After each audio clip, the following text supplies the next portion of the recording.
Hey guys, welcome back to another episode of House of Cards. We are on episode number 17, and I am really excited about this episode.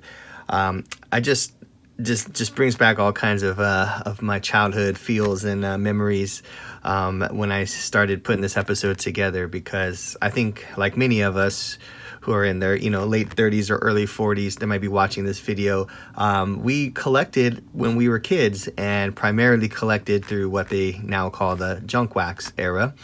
This ranges from probably the mid 80s to the early 90s, and for the most part, there's a little squishiness on both sides of that timeline. But for the most part, that is kind of the main era of junk wax, and when card manufacturers started going crazy on their production runs and making millions upon millions of cards because there was such a high demand for them. And there's a lot of kind of attributes to why it got so out of hand. Obviously, supply and demand was probably the main reason. Also, because there weren't as many sets back then. There was, only a few key sets that people collected and were put out. So there wasn't, as many different options. And there was also not as many parallels and special inserts and all the things that you see nowadays. There was primarily just the main rookie card and maybe one other card in the set. And that was, what everyone chased. So everyone was going for the same cards. There was very few options and variations of the main cards. And the fact that, baseball cards just kind of exploded into, the American pop culture psyche. And everyone thought this was a great alternate investment. Prices were rising, and all of a sudden, poof, too much supply, not enough demand, and next thing you know, prices tank. So that's kind of the quick synopsis of what happened and what we refer to now as the junk wax era within the hobby.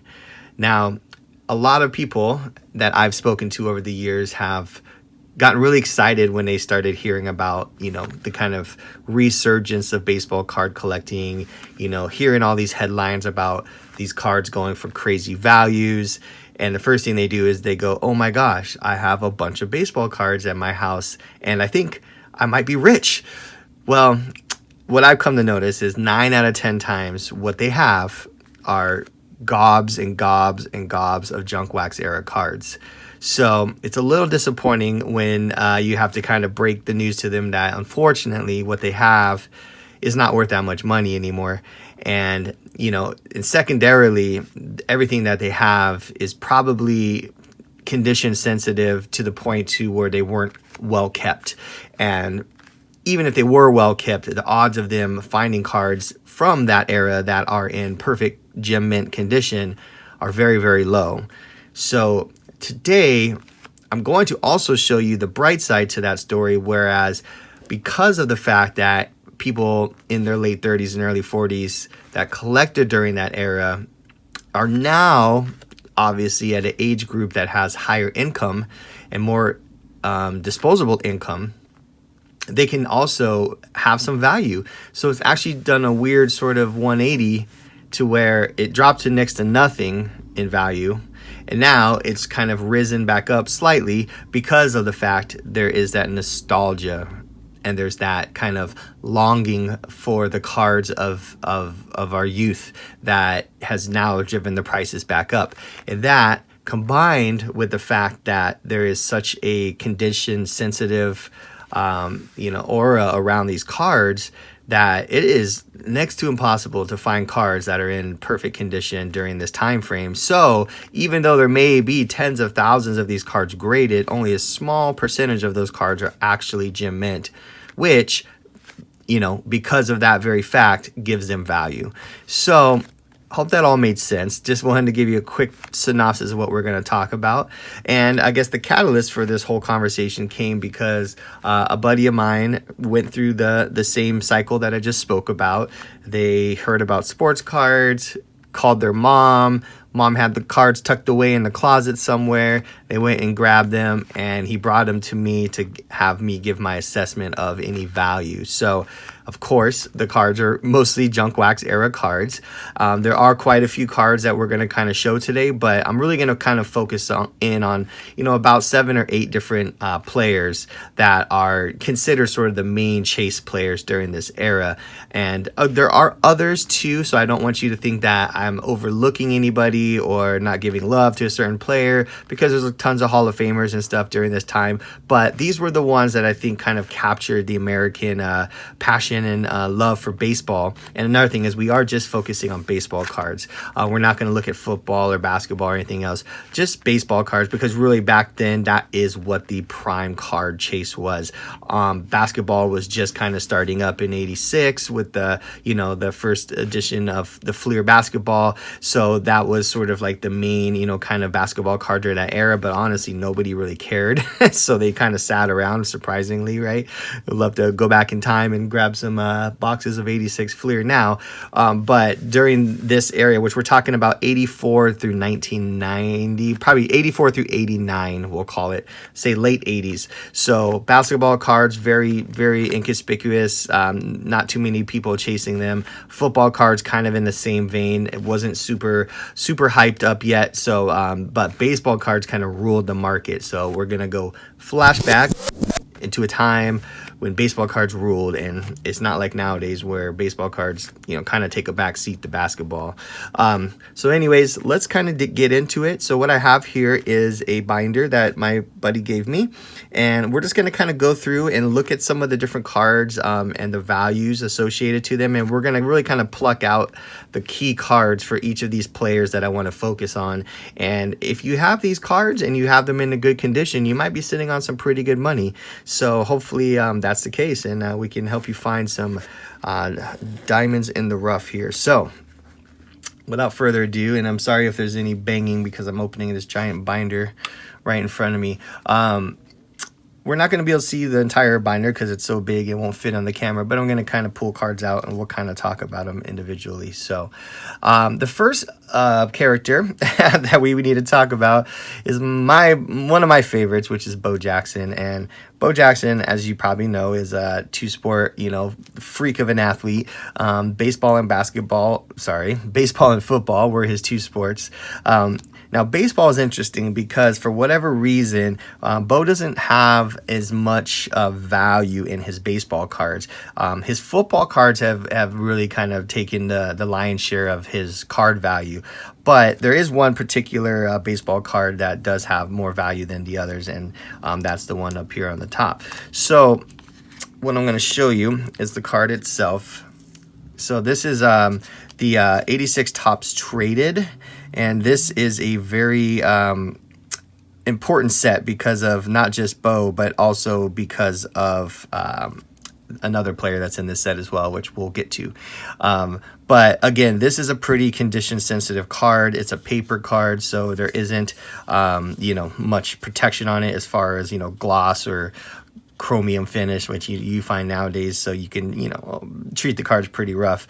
Being paper, it is very, very sensitive. The edges are always a problem, especially with the black border on the top, and then of course the cutting of the cards seems to have been very problematic back then, because I see a lot of cards that are off cut. They're either cut at angles or just completely way off centered or what have you. So this card is one of the actually better cards in terms of the population report as far as the 10s, and we'll show that here.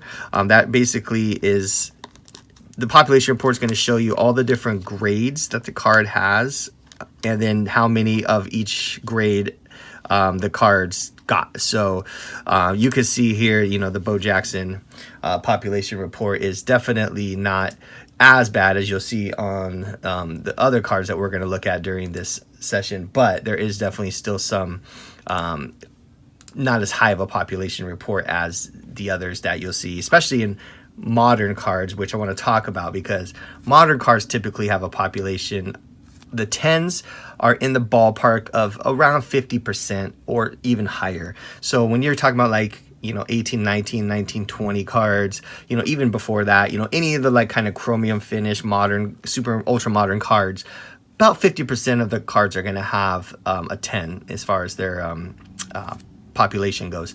But if you can see here, starting with this Bo Jackson, out of the 5,179 total cards graded for this specific card, and we're talking about the 86 tops traded, only 1,040 are actually 10s out of the 5,179. So that's only about a 20% population, which that is, a third of what cards now, modern cards, get in terms of 10s. And granted, the card's older, so there's not gonna, it's been around for a long time. It's kind of gone through the ringers, but even pack fresh pulled cards, because a lot of people still break this product because there's still so much laying around. There's still very, very low odds that you're going to get a 10 because of the centering and because of other reasons. So you can see here the main grade is a 9, which is about 50% of the population, and about 20% is 10. So again, tough card to grade, but as you'll see as we move forward, there's even harder cards out there to get good grades on. And the price of this card, and what I'm doing on these cards is I'm not going to go through each one, because as you'll see in the binder, there's just so many different cards of this player.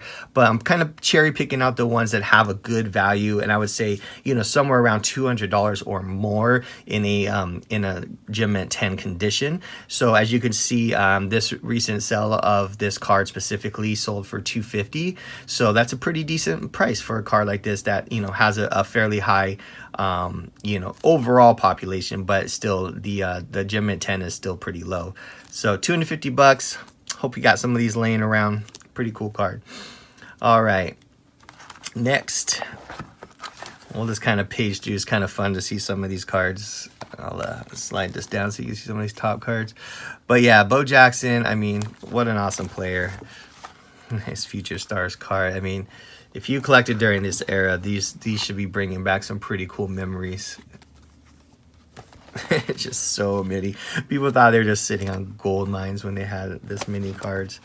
Another thing to note too is the kind of rule of thumb of cards not really having much value after the rookie season is definitely true within baseball cards, and especially within the junk wax era. But please note that some of the cards, the players that have careers that went into like the early 90s, when they started doing like special inserts and parallels and numbered cards and all that kind of stuff, some of those older cards can carry value. But for the players that didn't really go that far into their career, they don't tend to have much more cards than just their rookie card that has value. So all right, you guys can all see the mother of all junk wax era cards, King Griffey Jr., obviously one of the all-time greats of the sport. And it's you can definitely say that this was the man who kind of reinvigorated the sports card market. So 89 was Griffey's rookie year, and there are a few cards that we can talk about during this time period, because Griffey definitely was the collectible icon during this era. So we're definitely going to focus on his main few rookie cards that still have tremendous value, and which is funny, like I said, I mean, considering how many of these cards were printed, it's quite impressive that it's kind of come full circle now, and these cards are now valuable. So we'll start off with the mother of all of them, which is the 89 Upper Deck Star rookie card. Now, this card has been, of folklore for many years. I remember having just like dozens of copies of this card when I was little. And, at one point I remember my Beckett magazine, which actually I got one right here, which is kind of another fun tribute. But this is the magazine that all the collectors would get every month in the mail, and then look at how much their cards went up or down or what have you. And the Griffey, I remember it, trending at one point for about $100 a piece, raw, just like this, because this was kind of like the early 80s is kind of when the grading companies like PSA and SGC and those guys kind of first started. So you got to imagine that no one was really grading cards back then. It was basically like, is your card mint or not mint? And that was kind of the scale. So if your card was beat to hell and had creases all over it, then it was not mint. And if it looked pretty good and, and the corners weren't, round or anything like that, then it was considered mint. So for the most part, a mint card, carried about $100. This card specifically carried about $100 value at one point. And this is, I'm kind of focusing in on a specific slice of time, but I remember having like 50 copies of this card, and my mom was like, holy crap, you got like $5,000 worth of this specific card. And I thought I was rich. I was like 12 years old just freaking dancing around, but obviously that was a real small moment in time, and reality hit shortly thereafter. But ironically, this card has kind of come full circle. But let's first look at the population report, because this is quite staggering and crazy to look at. So here is the Griffey upper deck, and you can see the grades. So the number there on the far right, the 76,550, that is the total number of these cards graded. So that's a lot. That is an incredible amount of this card. Now, granted, the card is, 30 years old. So it's had plenty of time to get graded and go through the cycles. But even still, that's a pretty outrageous number. And then the next number over, the 3,896, that is the total amount of PSA 10s for this card. So out of 76,550, just under 4,000 of those are PSA 10s. So that is a very, very, very small amount of the actual cards that are in PSA 10. And that is why this card in a PSA 10 holds tremendous value. But before we look at that, you'll see about 25,000, so about a third of the cards graded a PSA 9, 31,000 graded a PSA 8. So that's, roughly 40% or so. So you can see majority of these cards come back an 8 or a 9, and a very, very, very small amount of these cards come back a 10. So, and just to kind of point out why this card is hard to grade, centering is obviously always the issue on these cards. So this card, as you can see, is a little bit heavier on the right side. So the centering would not gem mint. And then the other thing, which this card actually has a pretty good marker on, is the hologram. So this hologram is notoriously off-centered within its little diamond shape there. So a lot of people overlook that when they're just grading this card. They just look at the centering and the corners and the surface and whatever. But for this card, this hologram, for whatever reason, has become sort of one of the main components of the grading. So like this one, if it's pretty well centered within that diamond, then you got a good chance of getting a 10 if the rest of the card checks out also. So just a quick idea. But yeah, let's go ahead and let's look at the pricing for this thing, because there's definitely a pretty hefty price tag on this card. So as you can see here, this card just recently sold. And again, this is late, this is late in the year in 2020. So again, these prices may change in the future if you're watching this video. But the price of this card, I mean, $1,600 for a PSA 10. That is quite incredible. And that is something that I think a lot of people are actually really shocked about when they see that, because nobody thought that this card that has 70-some thousand copies of it graded out there could ever fetch that number. But because it is such a low, like 3%, gem mint rate, the price of it is kind of equivalent to what the actual amount of these cards that are, in a perfect 10 condition is. So again, condition sensitive cards, it doesn't really matter how many of them are printed. It really just comes down to condition, because that is the ultimate kind of, determination of value in this sense. So let's look at another one of his cards, which I have one here also. So this is the Don Russ 89 rated rookie card. Now, this card is probably the, I guess you would say, most iconic rated rookie card that was ever produced, and probably the reason why the rated rookie logo there kind of continued on for years and years and years, and even still today is being used. But this card, this colorway, everything about it is just super iconic. I think this is one of Griffey's more like, I guess you say like cool looking cards, because you know it just has the really cool gradient and the purple, and the black somehow works with the blue. It just looks really awesome. This card, again, notorious for condition. The centering is really tough. As you can see, this one is really right heavy, and the you know, the actual color of the card too, because for whatever reason they came in a lot of different like kind of color variations as far as how dark and light the ink was on it. So it just was kind of part of the weird, you know, scheme of why these cards just are hard to grade, is because there's so many variations. But centering and the color are the main components, and of course with any cards that have black edges like that, you're going to have chipping and other issues like that. So let's go ahead and look at the population. As you can see, this card at its total graded number cards, 31,000, so less than half of what the upper deck card went for. So, you know, not as graded. And then the next number over, the Gem Mint 10, 1763. Wow, I mean, super low number of graded perfect mint cards for this Donruss rated rookies. So again, you'll see, you know, it holds value because of that, even though there's 31,000 graded.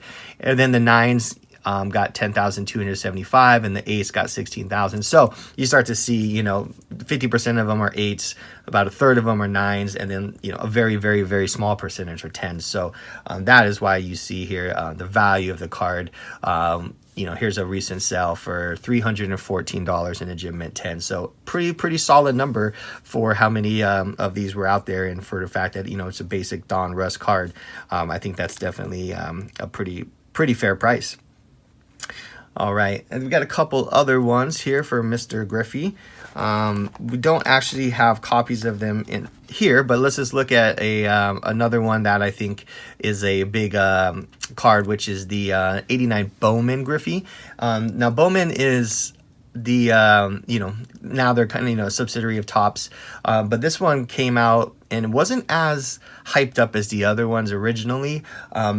For whatever reason, Bowman just, you know, didn't have the collectability as the other the Topps and the Donruss and the other ones do. But the Bowman did pretty well. So you can see its condition is, again, very sensitive. So 20,935 total graded. So lower than the other two we looked at, but still 1,949 graded Gem Mint 10. So, you know, you're looking at 10% total graded. So very, very low. And then you can see the PSA 9s at 10,000, which is about half, and then 7,500 for the 8s, so, you know, about a third. So you can see, again, the Gem Mint 10s, very, very hard to get, very, very rare. Bowman cards going for about the same price as the Donruss rated rookies in a Gem Mint 10, but you can see there in this specific example, the price has the line through it. So you might have seen that before if you're looking at sold cards on eBay, because that is something that is very common to see. And what that means is basically that the seller decided to keep a basically accept a price that you know, was offered. So it doesn't mean anything you know, weird or anything like that. It basically means there was a price that was accepted that was lower than what the actual asking price was, and eBay for whatever reason doesn't like to show those. So I'm going to go ahead and show you here how to find out how much the actual price was, using a method that will take you to a website called 130 Point. And basically you want to go into the listing, the sold listing, and then you want to go to see original listing, and that will take you to the original page of the actual card when it was listed. And you want to scroll down until you see this number here, which is, you know, your the eBay auction number, and this will be what you want to copy and what you want to drop into the 130 Point website. And this is a really cool site if you want to spend some time looking around. But click here on eBay sales, and then right here in this top area, just go ahead and paste in that number. And then go ahead and click that, and then you'll see the actual sold price of the item. So it's not going to be the same amount as you can see here. He got it for slightly less, for $315. So that's, you know, that's a quick way to kind of check the actual sales of a card versus you know, just kind of trying to make assumptions. if it, you know, wasn't sold at that right price. So it's good to know the true selling price of these cards. So anyways, you will see there the way to sort of look at that. And there are other Griffey cards you can see here. There's the, you know, the Fleer. There's also the Tops Traded, but both of those cards, even in Gem Mint 10s, don't really fetch too high of dollars. And like I said, I'm trying to focus on cards that are about $200 or more in a Gem Mint 10. So those ones definitely don't quite check that box. So we're going to move on to our next player. Some other greats, Kirby Puckett. He was awesome. Definitely Hall of Famer. Eric Davis. And again, these are probably all, if you were collecting during this era, you're probably having some real nostalgic moments here. Will Clark, he was a stud on the San Francisco Giants. All right, now who can forget Jose Canseco? This guy was a complete freak. When he came into the league, people just didn't understand it. You know, in '86, he was a rookie, came out and just kind of shook the league up. I mean, he hit for power and speed. I mean, kind of how people, you know, give Ronald Acuna a lot of praise nowadays. I mean, Canseco was doing this back in the '80s, and you know, he was. Don't quote me because I'm not sure, but I think he was the first one to do a 40-40 season where he had 40 home runs and 40 stolen bases. But I'm not sure if he's the first, but anyways, that was a big milestone for him nonetheless. So Canseco really, you know, kind of was the poster boy, besides Griffey, for the kind of the overall junk wax era cards. And you can just see there were just tons of cards printed for him in all different eras. Yeah, there's his 40-40 club cards. So really cool player. I mean, everyone loved Canseco. He was on the A's. You know, him and Mark McGwire were, you know, called the Bash Brothers, and they just, you know, were just crushing it and going crazy during this era. Well, the one thing that I found kind of surprising, though, was that out of all of his kind of rookie and early cards, there was really only one that held some value. And this is it right here. And this is the Donruss 86, again, the rated rookie. And rated rookies, I mean, these are just such awesome cards. They're just always just cool looking cards. And the logo, everyone just loves seeing that rated rookie logo. This card, again, super condition sensitive, very hard to find in a perfect Gem Mint condition. You can see the centering on this one is pretty bad. And there's a little bit of edge wear and, you know, just problems with it. But overall, we'll look at here the pop report and kind of get an idea. So you can see here in total numbers about just under 7,000, so 6,990, and that's pretty low actually for this era. But 86, you know, we weren't quite in the full-fledged junk wax. It was just kind of bubbling and starting, so you won't see as many as you do in the later 80s. But out of the 6,990, only 649 gem minted. So that's, again, 10%, very low, very low, because nowadays, like I said before, you're talking 50 to 60% is your gem mint rate for modern cards. So pretty low number. Your 9s are about 2,500 and your 8s about 3,100. So you can see the 8s and 9s make up the lion's share of the grading for these cards, whereas the 10s are very low. And as we've kind of spoken about, that is why this price, recent sale here for $479, is, you know, kind of what you're going to get because of the fact that there are so few of these cards in the Gem Mint 10. So Canseco, great player, real, you know, all-time kind of iconic player from that era. Definitely a cool card to have, the 86 Donruss rated rookie card. Okay, moving on to his compadre, Mr. Mark McGwire. We're going to look at, and here's some of his earlier cards. Very cool. Again, he had a lot of cards during this time frame. But like the other ones, only a few of them actually held value, and one in particular held value, and that was his 85 Tops Traded. Sorry, not Top Traded. This is 85 Tops USA card is what I meant to say. And that is, this card right here has gone through the roof. And again, this is a very condition sensitive card. Hard to find in a perfect, you know, condition. the borders, the coloring, I mean, you name it, there's problems with his cards. So this copy is one I found with his stuff here. I mean, it is just beat. You can see it's got creases, and I mean, just pretty much everything that could be wrong with it's wrong with it. So again, this card is pretty much worthless at this point. But the card itself is an iconic card now, and it's really interesting the fact that they have him in this USA garb, and this is considered his prime rookie card. So very, very kind of rare to see that. But let's look at the pop report here, which is astronomically crazy. You'll see the total number of cards submitted, 46,325. So a huge, huge number of cards. And then look at that. Your Gem Mint 10, 304. 304. I mean, that's insane. Out of 46,000, I don't even know what the percentage of that is. It's 1 point something. I don't even know. It's a very, very low percent. And the nines even are pretty darn low in comparison. It's only 6,158. So out of the 46, only 6,158. So that's maybe like, whatever, 12, 15%. Still very, very low. And then you jump up when you start getting to the eights, which is almost 30,000. So that takes up, the lion's share of the total graded cards are eights. So as you can see, his Gem Mint 10 value, because of the fact there's only 300-ish of these, I mean, look at that sale, almost $2,000, 36 bids on this card. These are just, every time these go up on sale or on auction, it gets higher and higher every time I see it. It's definitely growing. So again, 85 tops, McGwire, PSA 10s are just astronomically priced. It's a great card. If you have it in good condition, I would definitely recommend grading it.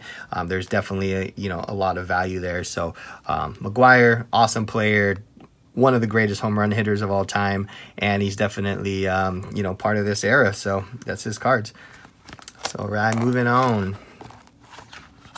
Some more McGwires. Fred McGriff, if you guys remember him, he was an awesome player. Ruben Sierra, he was amazing as well. Definitely one of the prime players during that time.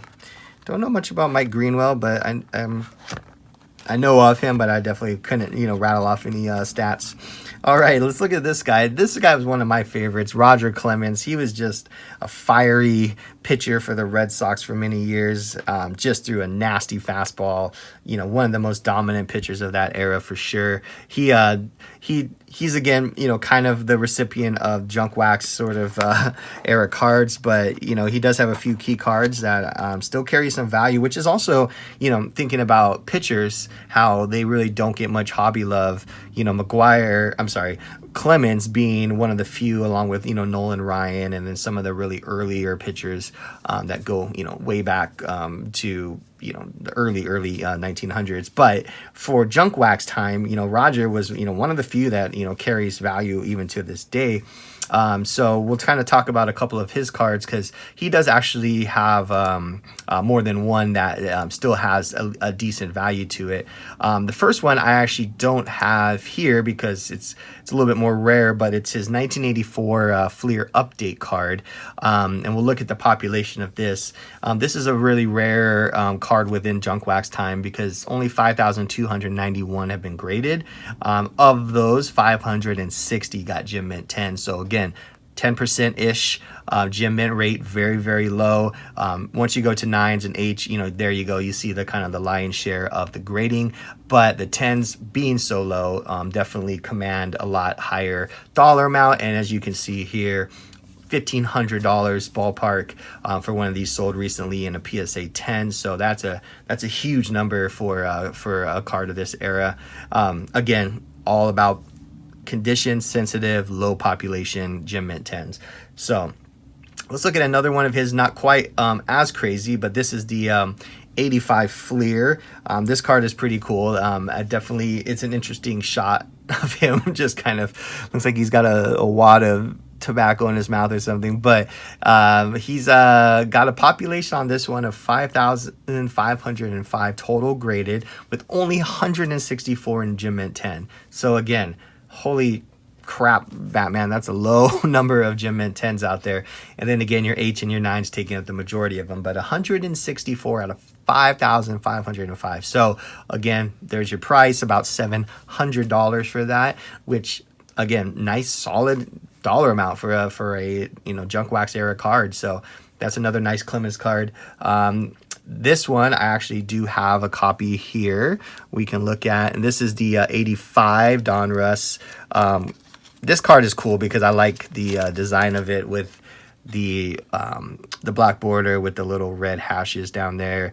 It matches the Red Sox jersey, really cool. And then it's got the the name in the green and the yellow. So I just think this is a really sharp card. Shows him actually pitching, so that's also cool. But this card, definitely has a low pop for the PSA 10s, which we'll take a look at here. So we're looking at 85 Donruss. So as you can see, 8,638 cards with only 523 gem mint 10s. So wow, super low. That is, I mean, again, that's what in ballpark is 6-7% gem mint rate. So you can see the price tag on that. This card sold recently right there for $380. So again, pretty good price actually, I would say, for how low of a gem mint rate that is. So I could see this one still having a lot more room to grow based on how scarce it is and how scarce the gem mints are. So this one's a cool one to pick up. And then we got one more that we actually do have a copy here as well. And this is your 85 Topps card right here. And as you can see, this one is grossly off-centered, top to bottom and left to right. Then you also, another thing during that era is you get the little ink dots, the little kind of looks like the little burnout sort of marks. Very common on 80s cards as well. But the 85 Topps, this one definitely is a pretty sought after card because it's Topps, it's the main brand during that time. So 24,541 of these have been graded, so quite a few, but look at that. Gem mint 10, only 353. That's like, I don't know, like 1.5%. I don't have my calculator here in front of me, but that is a crazy number. Out of 24,000, only 353 have been graded 10. But you can look at the 9s and the 8s, that takes up about 20,000 of that total 24,000. So mostly all 8s and 9s, whereas 10s are next to impossible to get. And we will see that here reflected in the price. Recent sale here for $688 for gem mint 10. So really good price for these cards if you could find them. And again, it's not that 85 Topps weren't printed excessively, because they were.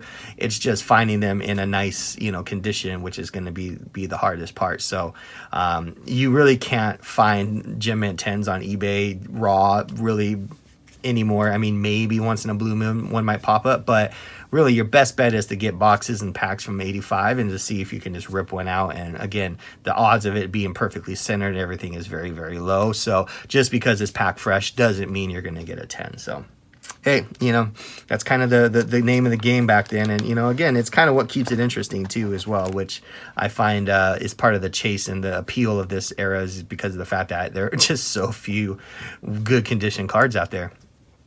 All right, right here on the next page, Wade Boggs. This was another Boston Red Sox player. He had a big following, just kind of that, a lot of people considered him like that kind of blue collar, baseball player, just cool, great hit for a great average almost every year. Definitely has tons of highlights, Hall of Famer. He does have one card that specifically does carry pretty decent value, and that's going to be this card that I have right here to show you.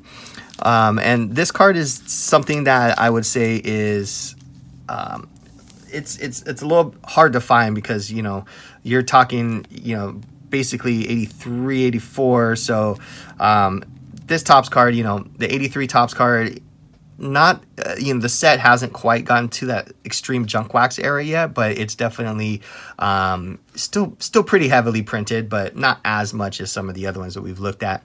So we'll look at the pop report here. So 83 Topps, 11,591. So again, a big number graded, but not as huge as some of the other numbers we've seen, like 40, 50, 60, 70,000. 10s, only 362. So again, very, very low number of 10s. I think it's about 3% or so. So that is, of course, why this card has a lot of value. It's also very condition sensitive. You can see centering is a problem for majority of these cards. So again, finding it with perfect centering and everything else being perfect is not super easy. So the sales reflect that. So you can see right here, 83 Topps Boggs, Gem Mint 10, $1,376. Wow. With $22 in shipping. So this is a great card. I would definitely love to have this card in a Gem Mint 10, because again, it is a tough one to find. So but this one is pretty much the primary valuable card for Wade. So we'll stop at that one. Okay, let's see who else we got here. Don Mattingly. All right, so Don Mattingly, all-time great Yankee. A lot of people either loved or hated this guy, but he was a hell of a player, and he definitely has just an awesome resume when it comes to baseball. And his collectibles have started really kind of getting popular, I would say, over the last little bit here. He's seen some big spikes in his cards that have jumped up recently, and there's really only 3 of his cards that carry a premium. So we'll start off by a couple of them I don't have. I do have one of them here, but we'll start with the 84 Don Russ, which is just kind of the face shot of him. So baseball Don here, he's in a Gem Mint 10. Let's look at the population report. We're looking at 7,600 total cards printed. Only 291 of those being Gem Mint 10. So again, super low Gem Mint rate. The 8s and the 9s obviously make up the majority of it. But you can see the price, $2,090. Wow. So that is a Gem Mint 10 in the 84 Don Russ Mattingly. So again, big dollar amount for a card because of the fact that it is so condition sensitive and hard to find. All right, so one that I do have here, which we'll look at, and this is the 84 Topps Mattingly rookie. So again, very iconic set. Awesome picture of him. I like the kind of dual photos where they have the headshot and the action shot kind of in the same photo. This one is not quite as expensive as the last one, because we'll look at the population. So 12,393 total printed, only 855 in the Gem Mint. So slightly better, but still insanely low. But as you can see, the price, as we'll look at here, kind of reflects the price accordingly. So $465 recent sell. Again, that's that number has been creeping up over the last year or so. You've been seeing that go up and up and up. So these cards are considerably getting more and more sought after, and I think more collectors are starting to see that these low pop reports are really driving this market. And the last one I don't have here either, but that is the 84 Fleer Mattingly. This one is really low number graded. Fleer, obviously, I don't think printed as many cards as Topps during this era, but 4,175 total printed. Of those, about 397 are Gem Minting, so about just under 10% rate there, with the majority, of course, in the 8s and 9s. And this one came in just slightly lower than Topps, about $410. So another great Mattingly card for people to possibly collect. And I think that's just something else that I think people are really going to start gravitating towards, are some of these Hall of Fame all-time greats. All right, so moving on, Rafael Palmeiro, another amazing player during that era. Dwight Gooden, great pitcher for the Mets, as many remember. Ellis Burks. The Red Sox, gosh, had such a stacked team back then. Gary Sheffield was also kind of another highly touted rookie during the 89 season. Him and Griffey were kind of, two of the better rookies that came out of that year. Greg Jeffries, Ricky Jordan, Chris Sabo, Mark Grace. I remember everyone had a soft spot for Mark Grace. Ron Gant, Andres Galarraga. I used to always butcher his name when I was little. Wally Joyner, Cal Daniels, and then a bunch of others. So one other player that I wanted to look at was another one during that era, which was Barry Bonds. Barry Bonds has just a ton of awesome cards. You know, not all of them are valuable, but this one in particular is very, very valuable, which we're going to look at, you know, a handful, but like I said, we're only going to focus on the ones that carry, you know, above a $200 ish price tag. So the first one, I have a copy here. I'll pull it out of this. This is his 87 Topps, which, you know, that was a tough series to grade. It wasn't to me, it wasn't a very attractive set. This was kind of a weird I don't know, kind of a weird design. I get it, they try to make it look like baseball bat, like wood behind it and stuff, but for whatever reason, I don't know, I always felt like these just look kind of dingy and never looked really sharp, you know. So it is what it is. But let's look at this 87 Topps Barry Bonds. This is a pop report was not great, but not extremely hard as the other ones.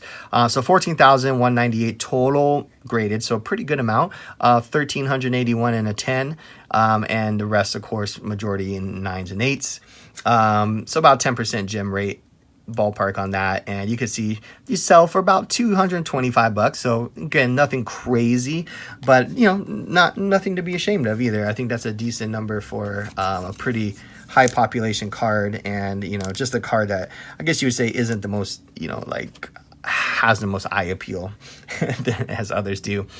Got a few other ones here that we don't have them here, but let's look at the 86 Donruss. This is the rookies, so not the rated rookie, but the rookies, which is another kind of you know, set within Donruss. So the rookies one, it has a pop report of 12,317, 1491 graded in a 10, the majority in 8s and 9s, but you know, higher than 10%, so probably 11%, 12% ballpark. So better, but not obviously good compared to today's standards. So these are selling for about $200 on the nose, so a decent card. All right, let's look at this next one here, and this is the 86 Fleer update card. This one is not, I haven't seen it as much, but the pop reports are pretty high. So 20,000 of these roughly graded, only 1,300 in a 10, and then 9,000, 8,000 in ballpark for 8s and 9s. So again, 1,300, that's a, you know, fairly low pop. What's that, about 5%, 6% ballpark? So I think there's definitely a lot of room for this one to get even higher. 250 is kind of what this last one went for, so slightly higher than the previous one, but you know, still fairly low, I think, for how hard it is to gem mint. And then the last one we'll look at is the 86 Topps traded. So this one, again, like the Bo Jackson that was in this set, is definitely a cool card. Pop reports very high as far as total, 46,732. Only 4,600 in a gem mint 10, so you know, about a 10% gem rate. And but again, since it is Topps, you know, traded, and it's, you know, Topps, obviously one of the flagship brands, it's going to carry a higher premium than the other lower brands. So $328.99 is what the last one sold for in a gem mint 10. Again, this one very condition sensitive with the centering, with the black border at the top, and all the other things. So one other side note I want to make though is what commonly happens to collectors when they're looking at their cards from the late 80s is they'll go on to eBay and they'll start seeing these extremely high prices for these cards that they think they have. A good, you know, example, you know, is this this Barry Bonds, and what they'll see is this card going for thousands of dollars, and they can't understand why, and they think that they have this giant money pit because they have this card. But what they're not reading is that this is for the Topps Tiffany. This is not for the base, you know, flagship Topps card. This is for the Topps Tiffany. So most of the time in the description it'll say Tiffany, and it's very easy for us, you know, experienced collectors to know, but for an average Joe who's just kind of quickly looking up their cards and looking at, hey, this looks like the same card as mine, it could be very confusing and give them false impressions that their card is worth thousands of dollars. As you may or may not know, Topps Tiffany was a special set that was released that came as a complete set. They got mailed directly to the local card shops. Card shops either kept them, broke them up, sold them as complete sets or what have you. But they were not pack pooled, so they were very, you know, considered rare in the sense of, you know, during this junk wax era, not too many of them were out there. The only way to tell the difference is that it has a different card stock. It's more of of a bright white premium cardstock, so the card itself will look a lot more vivid in terms of the color in the pictures. And the other way to tell is that it'll have a glossy finish on the card, whereas the base cards are of more of the matte, you know, basic paper finish, so not as glossy. So it's really hard to tell from pictures. You really got to kind of see them in hand to tell if it's a Tiffany or not. You can sometimes tell based on the pictures, just depending if the color is really good in the picture. You can kind of see it being more vibrant and the you know, the white paper stock being more bright. But other than that, there's really not much ways to tell. So that is something too that a lot of non-experienced collectors just need to know, that anything that says Tiffany next to it is going to show it as a premium price, and sorry, but that's not the same card that you probably have. So word to the wise, don't get caught up in those prices. All right, guys. I mean, that's it for today. That was a mouthful. We went on here almost 50 minutes, and I hope that this was something that you guys can use and share with your friends who, you know, might have collections that are they think are very valuable now. But this is a quick explanation of some of the top players during the late 80s that definitely I think have good value, but then also have very little value. And, you know, the cards that I didn't talk about, again, those are all you know, going to be probably $100 or less in Gem Mint 10s. So I just wanted to focus on the ones that carried a higher premium, and hopefully, you know, you guys could pull some of those out of your closet, and they're gradable, and you can come back with 10s and hopefully have some valuable cards that you thought were worthless. So anyways, that's it for me, guys. I'm gonna call this one a day. Thank you again for tuning in. If you haven't already, I would really appreciate if you liked the video and hit the subscribe button down below. And until next time, peace.